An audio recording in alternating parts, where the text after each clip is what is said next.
And welcome back to another episode of Dogs on the Couch, where everybody's allowed to have an opinion. It does not matter if you played the game you were watching. So you're allowed to have an opinion as well. All right, let's dive into it, man. Of course, we know Kevin Stefanski's been fired. And for all of the people who said that, oh, if Kevin gets fired, he'll have a job the next day. It's been about 4-5 days now, and he still don't have a job. Baltimore Ravens interviewed him. Still, I guess, waiting to see what comes out of that. But respectfully, I believe we could say this. If the Baltimore Ravens knew that Kevin was their guy, you know, like how we was told he's the hottest coaching candidate, the only person hotter than him is Harbaugh. And it's just Kevin Stefanski, he'll have a job tomorrow, and no. Why the Baltimore Ravens ain't just hire him then? Because respectfully, if I'm the Baltimore Ravens and I know Kevin Stefanski is my guy because Kevin's a good coach, I know he's a good coach. It's just the Browns. It's the Browns and that terrible Shedeur Sanders. It's just the Browns and Jimmy Haslam, and Kevin Stefanski is awesome as a coach. Why would they want to interview other coaches? If they know that Kevin is good and Kevin is, and Kevin is their guy, what is I'm interviewing other coaches for? Because I might tick Kevin off, or that might give other teams the chance to interview Kevin, and then Kevin might accept one of those jobs. And why would I want Kevin to do that if I think Kevin is the guy? So I believe it's really, we could disparage that narrative really quickly of, well, Kevin will have a job tomorrow. Well, we working on a week now, and he still ain't hired by nobody. He still don't have a job. So let's go ahead and get that narrative. Let's get that out the way. And I pray that he does get another head coaching job, so that way we can see what new narrative they're gonna spin when he not winning games over there either. Okay. So real quickly, let's get here into Jason Lloyd and his narratives that he pushing as far as new coaches is concerned, and how their coaching searches should go and how they're gonna go and all this other stuff. Let's go through all that garbage first, and then I'll give my take on it. But here's Jason Emotional Lloyd, Mr. Emotion Over Logic, Jason Emotional EPA Lloyd. Let's hear what he got to say about what the coaching search entails while having Shedeur Sanders on your roster. Quarterback thing. Yeah, but I've said all along, I think Shedeur's presence will be a hindrance to some guy. Not somebody's going to take the job. They pay it really well. There's only 32 of the job. Somebody will take it. But there are candidates out there who will look at this and say, nope, I want nothing to do with that. How could you? Look at everything that Kevin went through over the last year with Shedeur and some of the stupidity and nonsense that was out there. What coach would want to sign up for that? Particularly when he didn't play that well. He wasn't that good. Like, I've been pretty happy. Okay, real quick, let me try to, as he's breaking it down.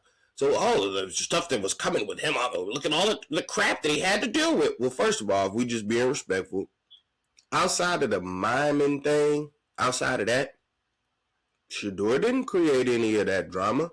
It was people like you, Jason Lloyd, who were so busy being worried about his fan base and what his fan base was saying. He can't control what his fan base says. He has no control over that. He can't tell other people what to say and what not to say. He can't do that. Oh, he has a backwards hat on, or we don't like his wrist up celebration. Like, that's stupid stuff. And that's generated by y'all. It wasn't generated by Shedeur Sanders. So we talking about the stuff that comes with him. Well, a lot of it you generated. And Kevin as well. Kevin generated a lot of it. Okay? Because every time he was asked a question about Shedeur, he could have just answered the question. But instead, he would deflect and talk about all of our young players. And then they'll ask about, but what about Shedeur? And he'll be like, well, Dylan's doing a great job. Okay, but we didn't ask you about Dylan. We asked you about Shedeur. So now you creating more problem because the more you won't say his name and the more you won't answer questions about him, well, of course you're going to get more questions about him because you refuse to answer him and you refuse to say his name. So of course that's about to generate. I'm gonna ask you again just to see if you won't say his name again. I'm gonna ask again because you keep deflecting. So I want to ask again. Like you're generating this on your own, Kevin. When if you would just answer the question, you can move on from it. You can just answer the question. You can be like, hey man, well I mean, he's developing great. You know what I'm saying? Where he is on the depth chart, you know what I'm saying? We got him, developing in that fashion, you know what I'm saying? And then, hey, if it comes around where he, make it up to the starter, then he does. But, as of right now, we just working and this is development and this, it's development. But I like what I'm seeing from Shedeur in practice every day. That's what you should just generally say, whether you like what you're saying from him or not. That's the politically correct answer. The ones that you want a Shedeur to give all the time, the politically correct answers. He the only one supposed to give the PC answers. Kevin ain't, he's not supposed to do it. Yes, he is. Give the PC answer, bruh. That's what you're supposed to do. Instead of not even saying the kid's name. So a lot of this drama and all this other stuff around Shedeur either came from you in the media, Jason Lloyd, people like you, Aditi Kikabualas in the movie, Kick Habits, while y'all talking about how he can't read defenses and can't flip protections, and then Tony Romo calling it out in the game, like, see, that's him flipping the protection right there. Oh, that was a high-level quarterback play right there. And then you turn around and tell us he can't read Man, I don't want to hear it. And then you wonder why it was this crazy character, all this stuff around him. Well, you generated it. Your Cleveland medias that don't know what they talking about because all they doing is just saying what the Browns, or probably what Kevin was telling them to say.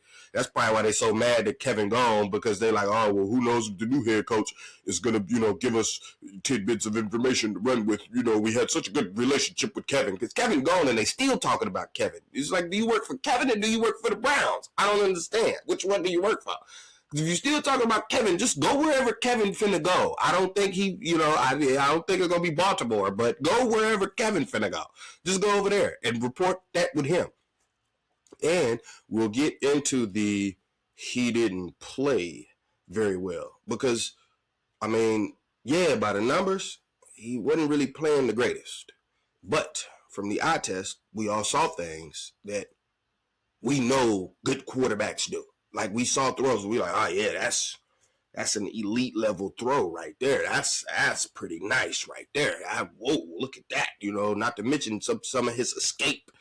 The escape where he escaped the guy and he ripped his sleeve off and he ran for the touchdown. Like, you know what I'm saying? Like, that's stuff that you can't. That's not in a stat. You have to actually watch it and see it. But don't worry, we'll get into part of why maybe Shedeur was playing so bad. We'll get into that a little bit later because we had a young lady go viral, a young lady by the name of Leah. I can't really pronounce her last name, but she went viral on TikTok and a lot of everywhere else too, kind of explaining some more analytical data involving Shedeur Sanders. We'll get to that a little bit later. Let's listen to a little more of Jason Emotion Over Logic Lloyd. Man, he shouldn't be on this team. Like, to me, Shedeur should not be on this team next year. He's not good enough to be the starter, and this organization is not stable and mature enough to have him as a backup. They've proven that. Really quickly, I'm sorry, I hate to cut him off, but it don't matter. He's spewing garbage anyway. So two people I want to be clear about that they're very adamant shouldn't be on the team. Deshaun Watson and Shedeur Sanders. That's pretty funny to me. That's very, very, very funny to me. The two people that you say shouldn't be on the team. They shouldn't be here. It's like it don't have nothing to do with talent or anything like that. It's everything off the field. Whether they can control it, whether that person can control it or not. It's just because they're off the field. Well, they shouldn't be on the team. Shedeur Sanders and Deshaun Watson. Why should Dylan Gabriel be on the team? Why should Bailey Zappi even be on the practice squad? For what? What is he there for? For what? I don't hear you saying anything about them. I don't hear you saying anything about Dylan Gabriel. He shouldn't be here. He shouldn't be on the roster. He's too short. His hands are too small. His arm is terrible. And for goodness sakes, he threw a screen pass into the third row. Like I didn't necessarily hear anything about that. Jason, emotion over logic, Lloyd. I ain't gonna put the stigma on you that other people put on you, but part of the reason why they put it on you is because, I mean, look at the dynamics of the two quarterbacks that you just desperately want out of here. They just shouldn't even be on the roster. They just get them out of here. Forget that Shedeur might have some talent and you might be able to hit on a 5th round pick, and that guy end up being a, even if he ain't just a franchise quarterback, like he might be a good starter. Just a good solid starter until you find your franchise quarterback. Something along those lines. Or let's just do the super, super hypothetical. If he's so bad as you say he is, well, then that's perfect. Trot his terrible butt out there, lose all year next year, get a high draft pick, boom. You get to draft Arch Manning or whatever other quarterback that you want to talk up in that particular year. So if you're asking me, I mean, if he's that trash, beautiful. Trot him out there, lose, and then get your high draft pick. Boom. You get to draft your quarterback because that's all Cleveland media care about. Quarterback, quarterback, quarterback, quarterback, quarterback, quarterback, quarterback, quarterback. That's all they care about. Quarterback, quarterback, quarterback, quarterback, quarterback, quarterback. Patrick Mahomes at home. I just watched Justin Herbert get sent to the crib. What's that other one? Lamar Jackson at the crib. It's quite a few quarterbacks. They at the crib, like they at home. You know what I'm saying? They at the crib, man. They at home. Brock Purdy, last pick in the draft. Brock Purdy still out there playing. Last pick in the draft, still out there playing. And they didn't pick Brock Purdy first and then build the team around him. Nope, the team was already built, and then they went and got the last pick in the draft, and then the head coach was able to look at that last pick and say to the owner and the GM them, hey, look, I know we went and got Trey Lance, but I'm watching Brock Purdy. I know he was the last pick in the draft, but he looked like the guy to me. So I think we need to go with him. That's what Kyle Shanahan did. He was able to identify the quarterback regardless as to where he was picked at. That didn't matter. What mattered was identifying the guy. That's the only thing that mattered. We identified him. It didn't matter where he was picked at. Something that Kevin clearly couldn't do because he identified Dylan Gabriel and said that he was better than Shedeur, and I don't give a crap about the numbers. We all know that Dylan Gabriel ain't better than Shedeur. Let's listen to some more. Jason, emotion over logic, Lloyd. So what, you going to draft another quarterback and put him atop Shedeur, and then all the stuff comes back again about, well, what about Shedeur? When are you going to play Shedeur? Like, no thanks, hard pass. And I just think a lot of coaches are going to view it that way. I disagree. The craziest touch. And I'm glad bro is disagreeing with that because, respectfully, this is the thing. When he's saying, oh, draft another quarterback and we're going to deal with all that crap again. Well, the thing about it is, like I pointed out just a few moments ago, like another coach might be smarter than Kevin. I know, Jason Lloyd, you probably don't think that there's anybody smarter than Kevin, but they might be smarter than Kevin and just answer the questions about Shedeur. If you just answered the questions about him, it probably wouldn't be so bad. But when you don't answer the questions and you deflect and then you won't even say his name, well then you creating that yourself, you making it a problem. Whether it was or wasn't a problem, you made it what you went out your way to make it a problem, definitively, by just playing this weird game that you was playing, having them throwing the garbage cans and equipment staff on a separate field, and when he should have been clearly named the backup. Well, I don't know. I'm gonna let it play out for the week, and then I'll answer that later on because all of our young players and the focus of all of our young players and all of our young players and the development of all of our young players, and then at the end of the season, when we listen to Jimmy Haslam and Andrew Berry, you didn't develop. You wasn't developing nobody. You didn't develop.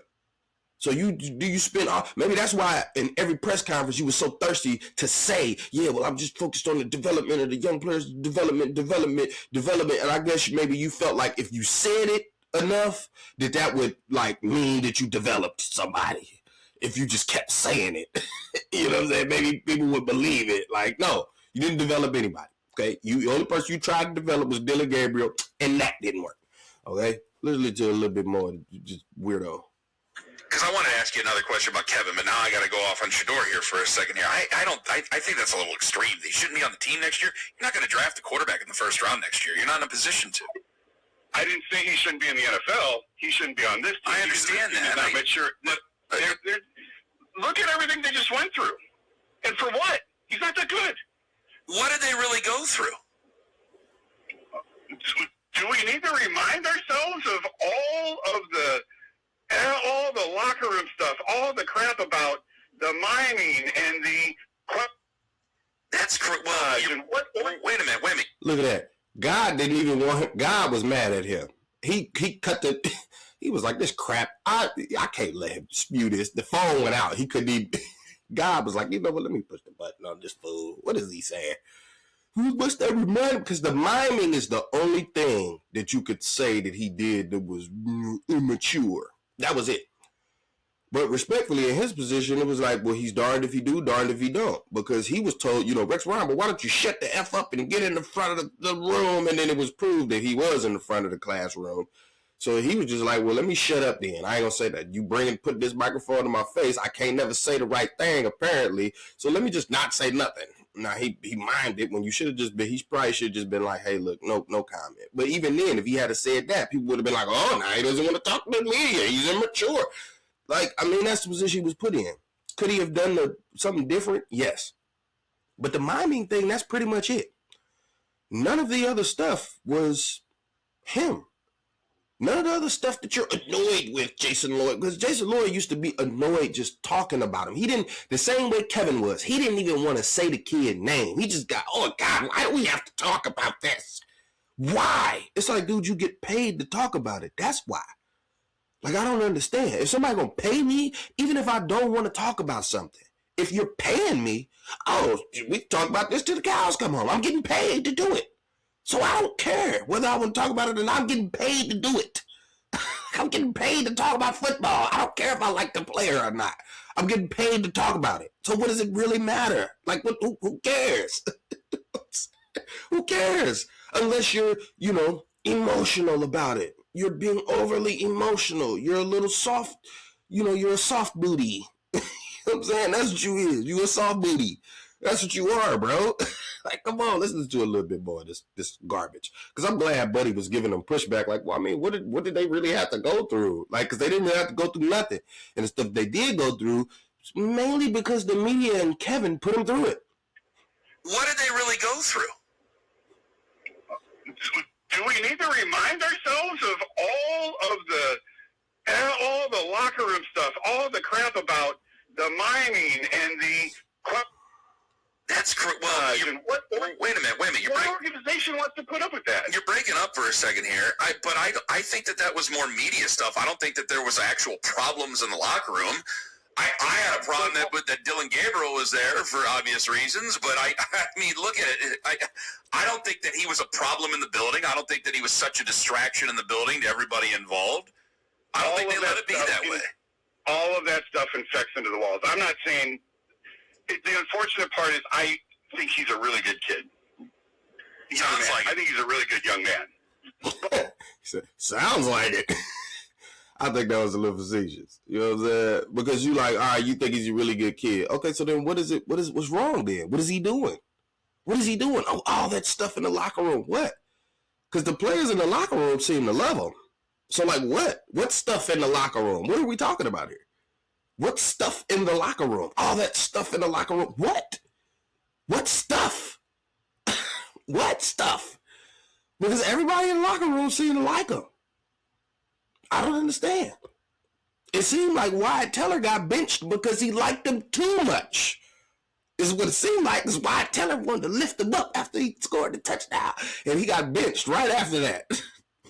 I'm just saying. I'm just saying. This more of this crap. I'm only gonna do a little bit more because this guy's a joke. I don't understand. Hey, whoever employs Jason Lloyd, y'all need to look at a new beat reporter or beat writer. Because Buddy, if he keep doing this, he ain't gonna last much longer. Especially if Shedeur end up being the starter next year. Buddy is going to lose all. He going to have to delete his Twitter. He going to have to, and the comments on whatever stuff he on is going to be flooded talking crazy about dude, and rightfully so, because he is just he's a fool. Let's listen to some more soft booty Jason Lloyd. It's just all the nonsense that comes with him. That's exactly why he fell, Ken. You know that. This is why, because teams didn't want to deal with this. And we just saw it play out over the course of the last year. Well, hey, listen. And now you're going to sign up for more? If he's not good enough to have media asking him questions after games that he didn't even play in, fine. But again, he can't help it that media is going to come up to him and ask him questions. I don't think he's pounding away at people going, hey, you want me to answer a question after a football game? I don't think he's doing that. So I'm not going to blame him for us being obsessed with him. It doesn't matter whose fault it is. It doesn't matter that it's not his fault. And there we go. It doesn't matter whose fault it is. It doesn't matter that it's not his fault. That's where you let your emotions get the best of you, bruh. Just go ahead and say the real and say you don't like him. That's all you got to do. Just say you don't like him. That's all you got to do. Because that's what you effectively just said when you said it doesn't matter whose fault it is. Well, sure it does. That always matters. Always. Like, that always matters. For example, why y'all so thirsty to find out who's responsible for the Deshaun Watson trade? Because you want to know whose fault is it? Because it matters. Right? Because whoever did that, you are the worst. Oh, you don't know anything. You did the worst trade ever in football. But let somebody turn around and say, well, it doesn't matter whose fault it is. Like if I was to defend Andrew Barrett, well, it doesn't matter whose fault it is. It doesn't matter. It doesn't matter whose fault it is. It doesn't matter. Bruh, you sound like a hater. And then you wonder why people call you a hater. Because you sound like one. When we can clearly say that it's not his fault, that this stuff that you're complaining about is not his fault. And then you turn around and say, well, it doesn't matter whose fault it is. Yes, it does. Especially if a large portion of it is your fault. Jason Lloyd, being in the media's fault. So yes, that actually does matter because respectfully, you could bring in a new quarterback, and if the media does the same thing, well, then you'll have the same problem, right? Because the problem wasn't never the kid, but you said it didn't matter that he wasn't the reason, that he wasn't at fault. You said that didn't matter. Okay, so if we bring in the next kid and then the media makes this crazy stuff with him, I mean, then we'll be dealing with the same thing, right? Like, I don't understand. How are we holding somebody accountable for something that they didn't do? That doesn't make any sense. Oh, well, we just don't want, I didn't say that he doesn't need to be in the NFL. He just doesn't need to be on this team. Hey, man, go cheer for another team then. If you so mad that he on this team, go cheer for another team. Go wherever team Kevin goes to, go to that team and cheer for them. And you won't have to worry about it. Okay? Just go cheer for whatever team Kevin ends up on. If he ends up on a team as a head coach somewhere. Just go over there and cheer for them. The Tennessee Titans or whoever, I don't know. Go cheer for them, man. Go do that. Because you're the same one that say, well, the Browns need to be handed a ready, finished product at quarterback in order for this to be successful. Or just luck up into a quarterback. No, that's kind of that's not how it works, man. Like, that's just not how it works. Like, somebody's got to be able to assess the talent, bro. Like, that's kind of how it works, man. And unfortunately, your favorite guy, Kevin, he sucked at assessing quarterback talent, man. Like, he liked Dylan Gabriel and Kenny Pickett. Come on, man. He liked Dylan Gabriel and Kenny Pickett. That's not a good assessment of quarterbacking here. Okay, I can't do it. And now to really take it to Jason emotion over logic Lloyd, pause.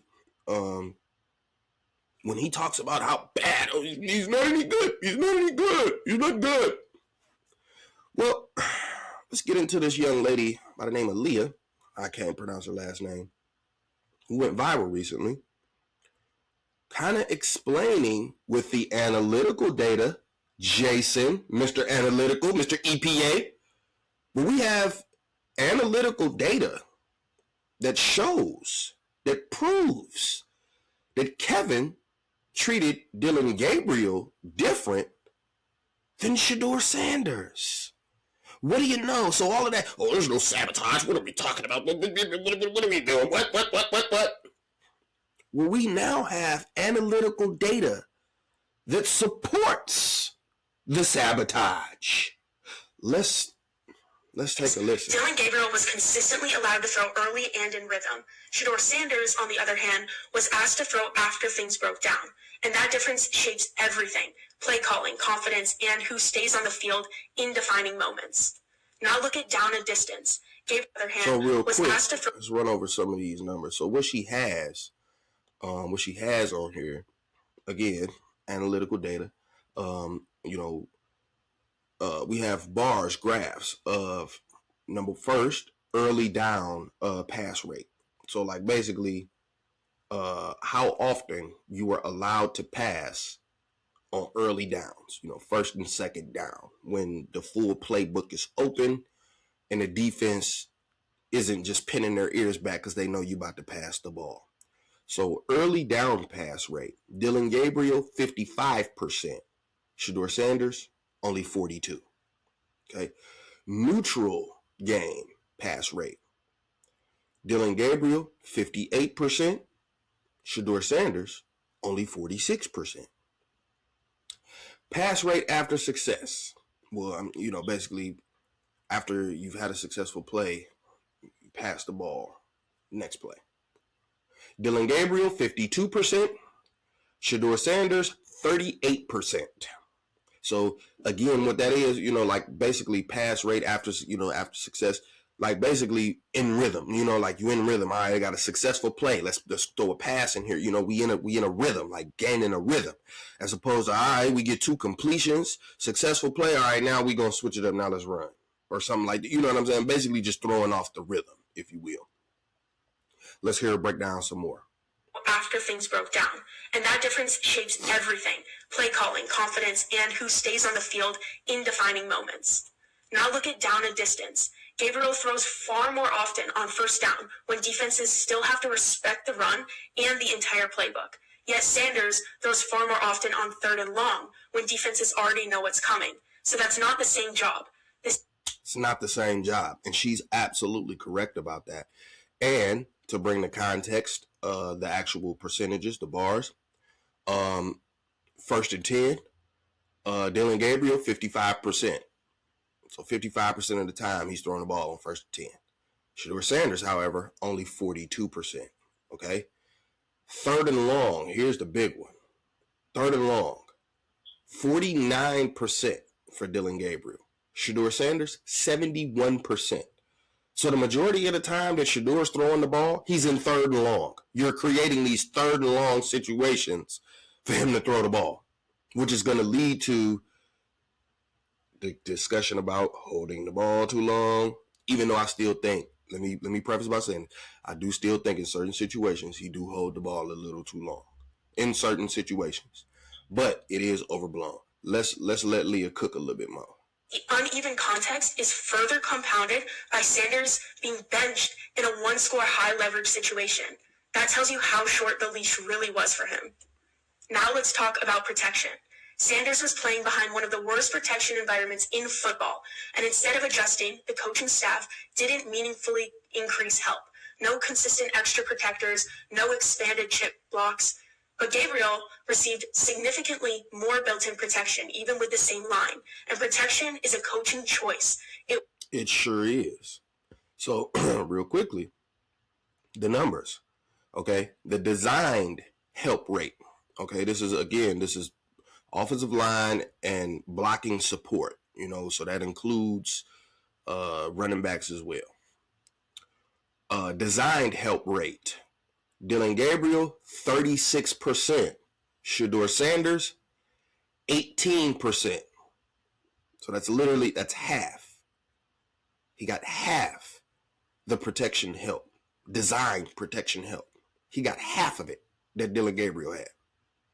Extra protectors, 24% for Dillon Gabriel, 12% for Shedeur Sanders.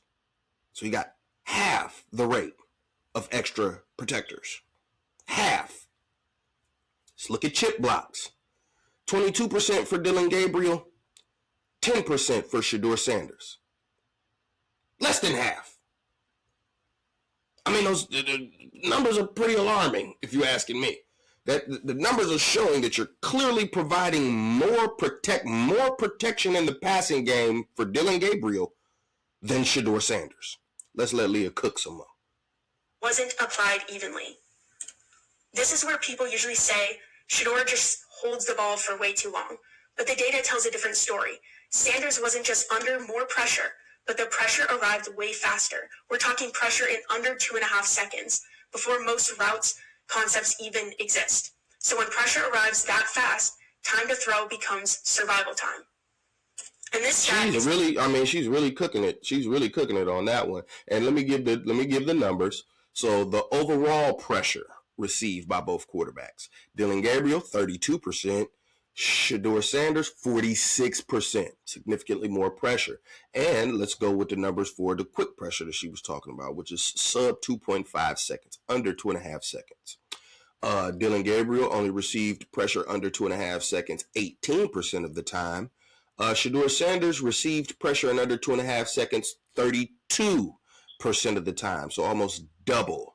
The pressure was getting there much quicker for Shedeur Sanders than it was for Dillon Gabriel, and part of that could have been the fact that we weren't setting Shedeur up with any adequate protection, or at least not setting him up with the same protection that we were setting Dillon Gabriel up with. Because remember, Stefanski, we really wanted Dillon Gabriel to succeed because that's who he picked. So we really wanted him. So we got to put all the protection in that we can to protect Dillon Gabriel so he can look good. We got to do everything we can to make him look good. However, we don't do the same things with Shedeur Sanders. So again, like the stuff that we was talking about and with the reps and all this other stuff, and they tried to make it seem like, no, he's not treating him differently. This is the way it's supposed to go. Well, these numbers right here are proving, yes, you treated him differently, and no, that's not the way that it's supposed to go. Why are you providing more protection for one quarterback, for one rookie quarterback, but not the other one? What sense does that make? Let's let Leah continue to cook. Okay, let's let her cook. In under 2.5 seconds before most routes concepts even exist. So when oh yeah, and respectfully, with that, what she's saying right there, with the whole under 2.5 seconds thing, that is 100% correct. A route concept can't even develop in under 2.5 seconds. And one thing we know about Stefanski's offense is the stick routes, curl routes are extremely long developing routes. And the stick routes and curl routes are always, you got 3 or 4 receivers right by each other. Or you got these long developing routes, knowing that you can't block, knowing that your blocking ain't that good. Let's let her continue to cook. It arrives that fast, time to throw becomes survival time. And this stat is really important.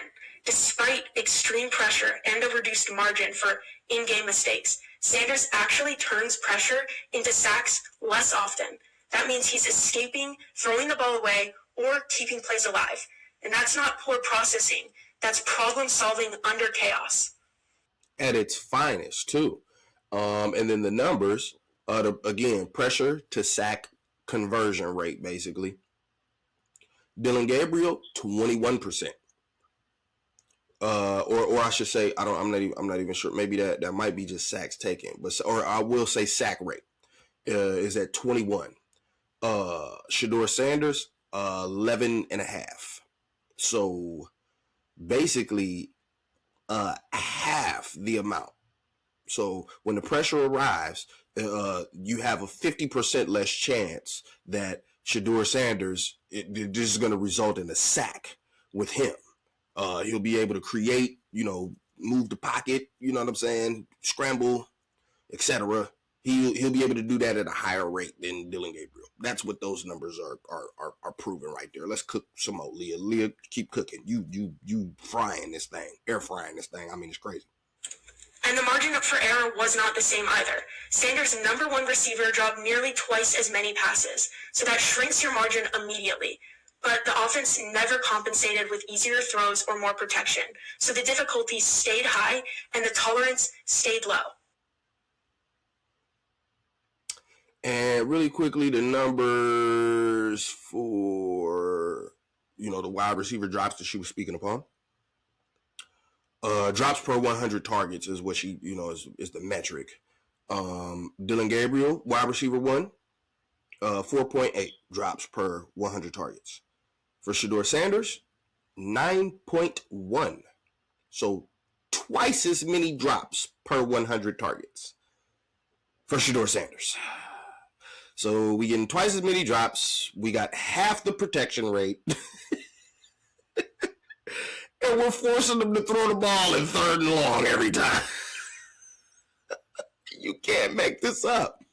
And so for Jason Soft Booty Lloyd, when you say that, well, he's not that good. He didn't play good. Well, we got a lot of data to kind of show maybe why he wasn't playing so well. Because when you got your head coach directly doing stuff different with you than he was doing with the other quarterback, you might struggle. Like you might struggle when your number one wide receiver dropped the ball twice as much than when the other guy throwing it. When you getting half the pass protection that the other guy was getting, you're not allowed to throw the ball in the same scenarios that the other guy was allowed to throw the ball in. Make it make sense. How is he supposed? Trying to figure out how is he supposed to look good, and then when I get to seeing these numbers like this, I'm surprised he did anything at all. I'm surprised.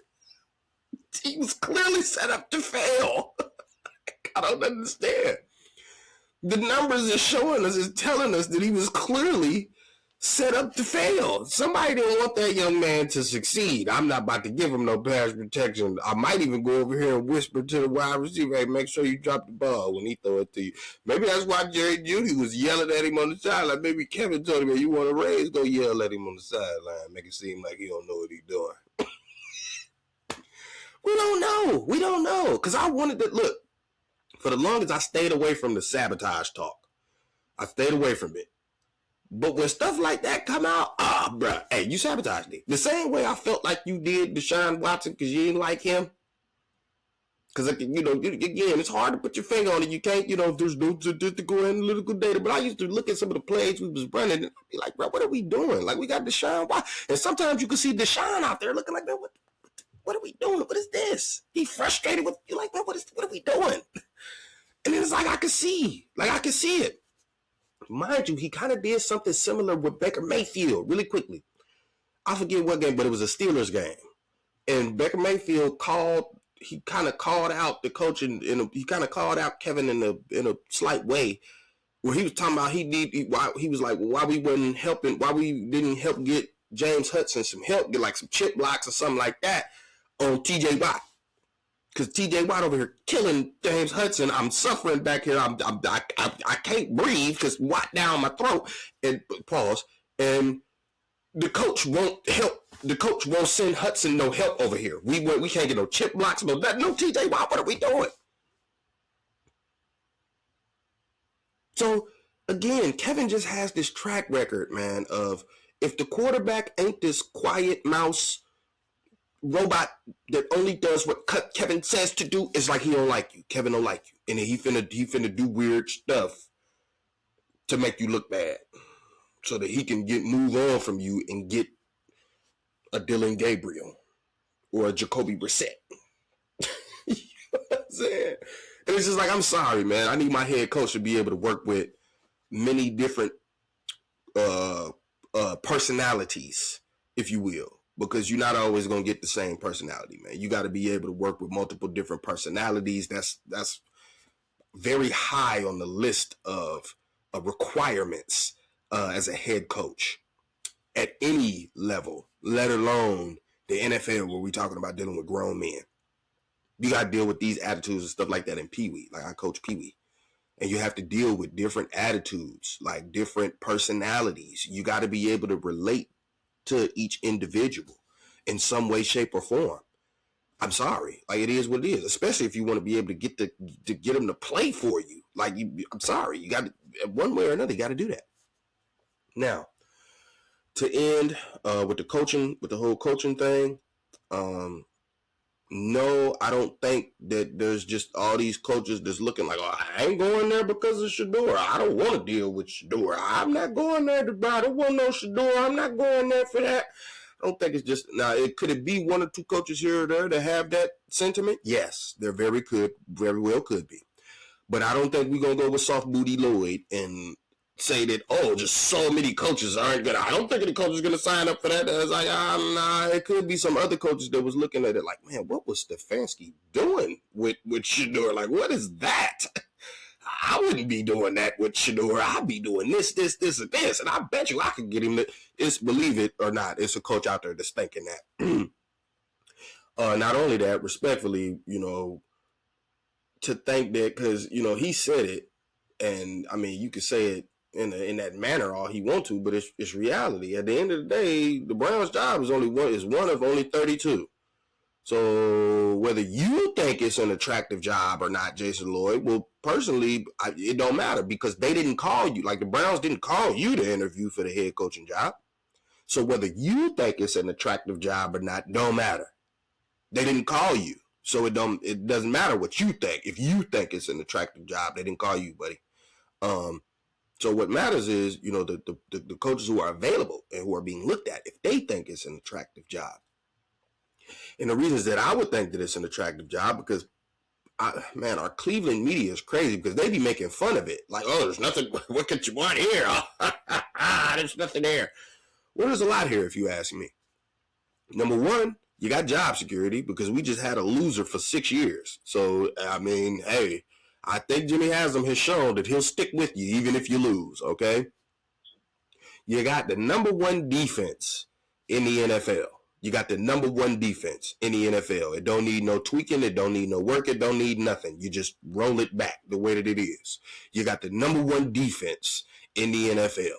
And what's the old saying? Oh, defense wins championships. All right. Okay, well, you got the number one defense in the NFL. You got the sack record holder. You got one of the top lockdown corners in the league in Denzel Ward. You got the defensive rookie of the year in Carson Schlesinger. So, I mean, that just that alone right there is major.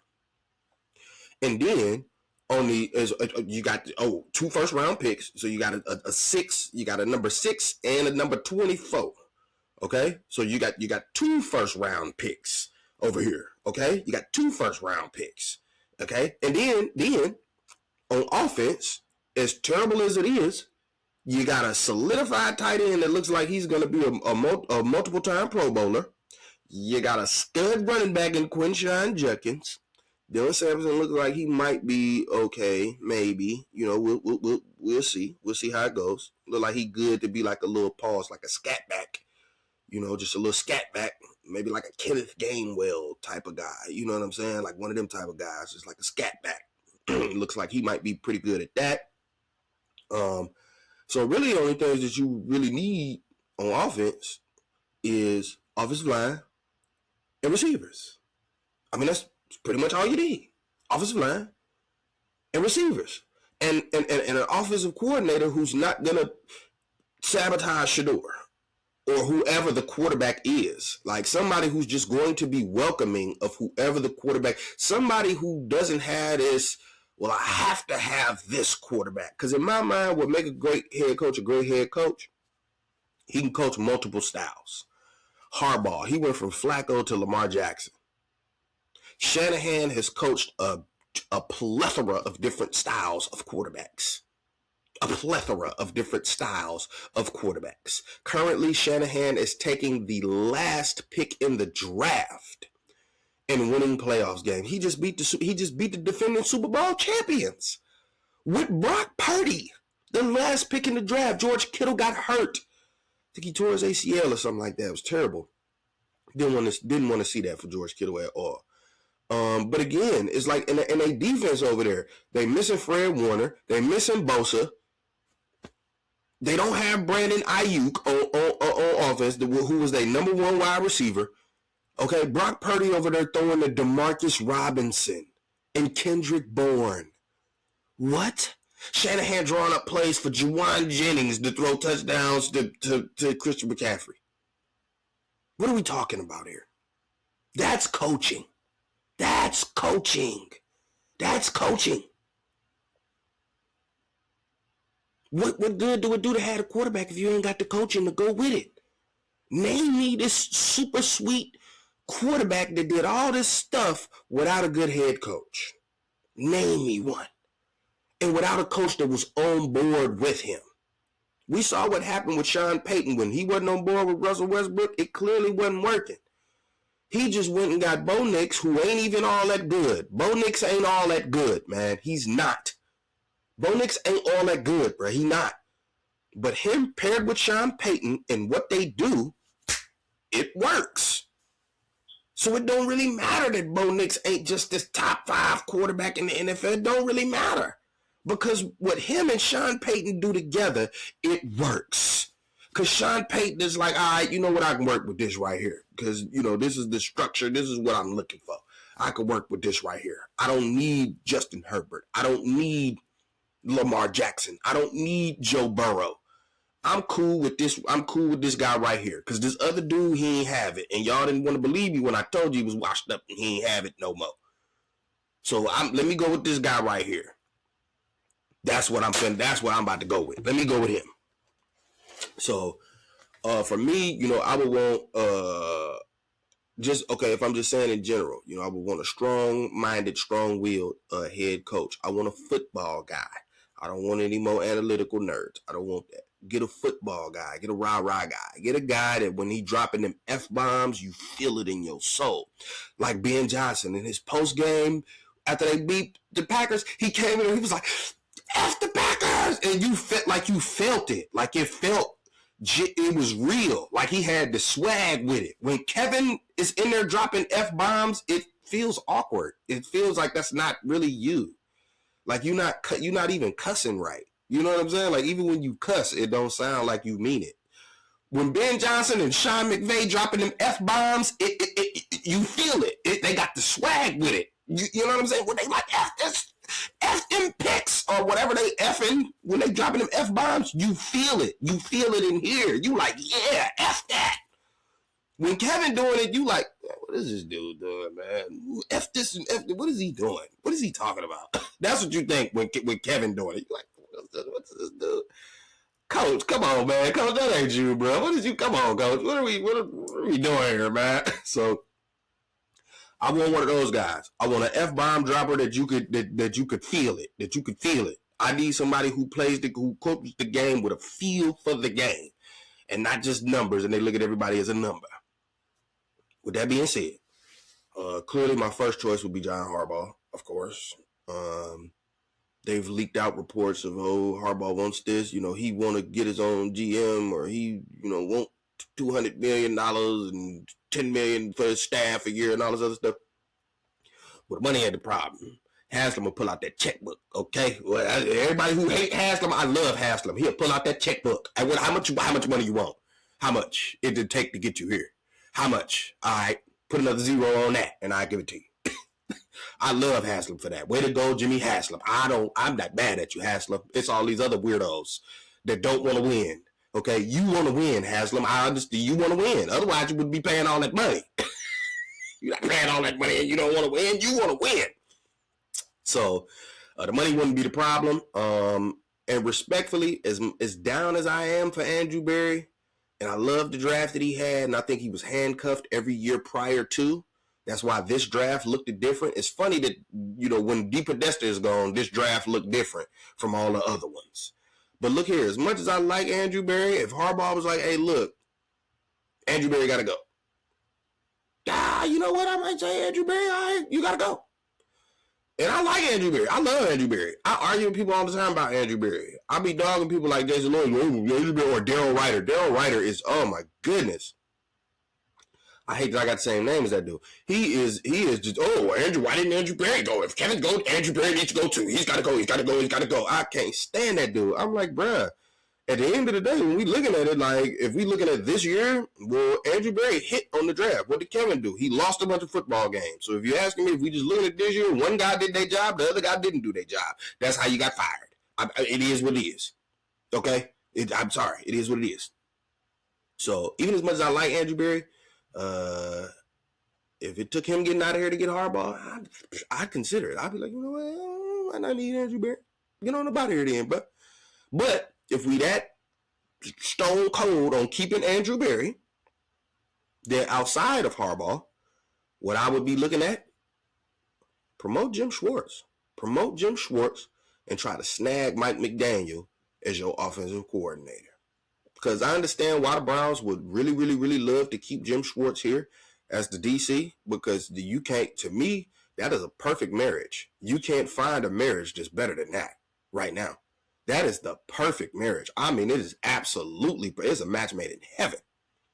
So I understand why they want to hold on to Jim Schwartz. So again, I wouldn't be opposed to Jim Schwartz just being promoted to head coach. Bring Mike McDaniel in as your OC, man. Bring him in as your OC. Because Mike McDaniel ain't no head coach. Just like Kevin Stefanski ain't no head coach. Mike McDaniel ain't no head coach. He's not a leader of men. He's not no head coach, man. But an offensive coordinator? Oh, Mike McDaniel is the truth. Oh, he finna scheme that up. Oh, he finna draw that up. Oh, he finna scheme that up, baby. Oh, yeah. But he had Tua looking like, he had us convinced that Tua was the man for a couple years. And then we find out Tua just real regular. You know what I'm saying? But the schemes and all this other crap that McDaniel was coming up with over there, all the motions and all this other stuff that he be coming up with, oh, McDaniel got that offensive mind. That's the offensive minded guru. Because even after the Dolphins lost to the Browns and it looked like their team was just on their way to just the abyss, McDaniel ended up winning more games than the Browns did. Now, didn't he? Didn't he? Sure did. So, hey, man, at the end of the day, them is my two, them will be my two suggestions. Either Harbaugh or, if Harbaugh don't want to keep Jim Schwartz around, or he just so gung-ho on getting rid of Andrew Berry and you don't want to get Andrew Berry, then cool, forget him. And then just promote Jim Schwartz and see what Mike McDaniel think about being your OC, man. See what he think about being offensive coordinator. Because it ain't too many teams that's been lined up to offer him a head coaching job so far from what I've seen. The first one I seen to offer him the interview was the Browns. So, I be pitching that idea to him. Like, hey, man, check this out. You know what I'm saying? This is how things is working, whatever, whoop, whoop, whoop. We might end up, hey, on Jim Schwartz, if we do make Jim Schwartz, what you think about being an OC? Just, on the back end, just, you know what I'm saying? Because what if you don't get another head coaching interview and people is just looking at you as an offensive coordinator? Why not come over here where you got a solid defense and you already know, I just got to scheme up some stuff and we're going to be winning these games because this defense is legit. So all I got to do is just scheme up some stuff and we good to go. And we hit the ground running. So those would be my picks. We'll see, who else arrives on the market later. I'm not really big on coordinators and trying to make them a head coach. I'm not really big on that. I want somebody who's been a head coach before and somebody who's not this analytical nerd. I don't want that anymore. And I want somebody who's willing to be able to work with whatever at quarterback. It don't matter. Be it Shedeur Sanders, be it Deshaun Watson, be it whoever. I don't care who it is at quarterback. It really doesn't matter to me. I don't care who it is at quarterback. I just want a coach who's willing to work with them and not about to be like, oh, it's not my guy, so I'm not going to. Man, just work with him, whoever it is. Work with him until you get your guy. But don't make it obvious that you don't like him. Like, just try to win with him. Just try to work with him. Goodness gracious. Because again, for all the people who want to try to downplay, like Quincy Carrier, wanted to try to downplay John Harbaugh. Well, I mean, he had Lamar Jackson, didn't win over there, and we got to wonder why they're getting rid of him over there. And Lamar Jackson supposedly didn't like him anymore. Hey, check this out. And I love Lamar Jackson, but if that is the case, and Lamar, you wanted him out of there, Lamar, how quickly you forget, man, that everybody was calling you a running back. John Harbaugh was a part of the coaching staff and the organization that chose to draft you. Not only that, John Harbaugh was the one that chose to move on from Joe Flacco and to play you. And when he played you, he didn't say, oh, you got to get in here and run that Joe Flacco offense. Nope. He got an offense designed around you and your skill set, which turned you into a league MVP twice. So I will put some respect on John Harbaugh's name because Harbaugh did what other people can't do. And yet somehow he's not getting credit for it because people like Quincy Carrier, who's quarterback. Got to get the quarterback first. Nothing matters if you don't get the quarterback. Well, apparently John Harbaugh was able to identify a quarterback in a guy that everybody said was a running back. But somehow he was able to identify the quarterback in him and be able to somehow pull the quarterback out of him at an elite level. So elite that he's a 2-time league MVP. So respectfully, I want a coach who's willing to work with whoever, however. Doesn't matter if he's this tall pocket passer or if he's a mobile. Doesn't matter. I'm going to find his skill sets that he's good at. I'm going to utilize those. So we'll see how the coaching carousel continues to turn. Dogs on the couch, signing off.